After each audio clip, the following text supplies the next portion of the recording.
যারা কোরবানি দিয়ে গর্ব করছো আর যারা কোরবানি না দিতে পারা শোক পালন করছো, অথচ সালাত আদায় করছো না, খারাপ লাগে না? আল্লাহর বড়ত্ব ঘোষণা করছো না, খারাপ লাগে না? জুমার সালাত ছাড়া কোনো সালাত আদায় করো না, খারাপ লাগে না? গালিগালাজ করছো, খারাপ লাগে না? দান সাদাকা করছো না, খারাপ লাগে না?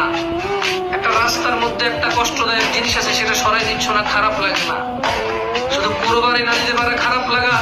আমি মনে করি মানুষ কি বলবে লজ্জায় যে কোরবানি দেশে শিরিক করলো, সে আল্লাহর সাথে অংশীদারিত্ব করলো, মানুষকে সে আল্লাহর সমকক্ষ দাঁড় করাইল। যে মানুষকে দেখানোর জন্য কোরবানি করলো, সে শিরক করলো, সে মুসলমানের অন্তর্ভুক্ত থাকলো না। আমি আবারও বলি, যে ব্যক্তি মানুষ দেখানোর জন্য কোরবানি করে সে মুশরিক হয়ে যায়। যেই ব্যক্তি কোরবানি দিতে পারছে না, খারাপ লাগে কারণ মানুষ কি বলবে, সেও শিরিক করলো। আর যেই ব্যক্তি তার সামর্থ্য বেশি